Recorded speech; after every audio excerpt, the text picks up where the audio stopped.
na yung kable niya nung nakaraan. Kaya siguro nawawala na kakaroon. Okay.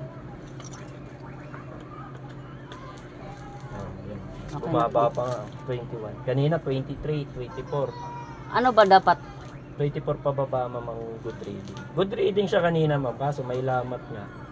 Kumbaga sa ano, yung eto ma'am, may hiwa na yan, Oo. konti na lang ang nakakapit. Kaya pa nagsushort siya, parang ganun. Ano, nag-open yung wiring niya. Kasi unang reading ko 23. Goods siya kung Oo. titingnan. Pero kung i-re-supply siya, ayan, bumaba siya. Tsaka may barado na rin siguro tong connector na to. Pag ano ba, pag yung masamang panahon, pag may makidlat-kidlat, kailangan ba talaga siya tanggalin? Hindi naman ma'am, kasi hindi naman siya copper. Ang copper line pwede. Kasi Pero yung kay sasabay fiber sa siya, ano. ganun ba? Fiber wala yan ma'am. Kasi Walang hindi problem. naman siya good conductor para sa electricity. Kaya hindi siya maapektuhan. Hindi siya mapiktuhan. Kasi, Ito, dito siya pwede maapektuhan sa mga electrical. Pero ito ma'am, mga ganitong adapter, may fuse yan. Unang masisira to bago bago, makarating dito. okay. Ganun ba yun?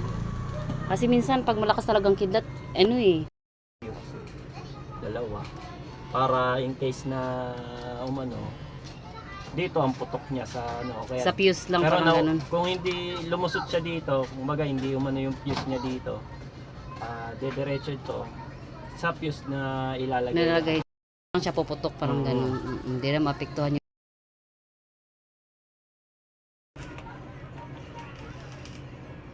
22, 21.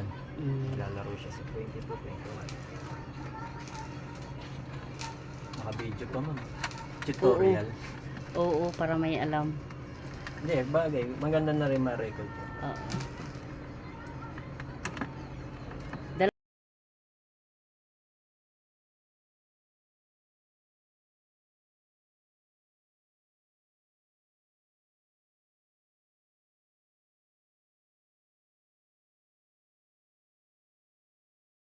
Kaya minsan meron siya, minsan wala. So sa wire lang talaga mismo. Sa Pinaka-fiber niya. okay. O kasi mga ilang taon na nga kami. Lalo na ng ganun, need na i-maintain.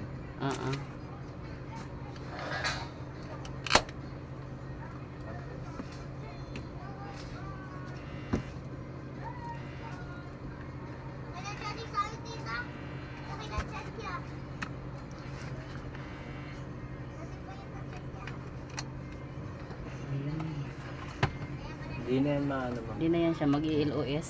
Hindi na.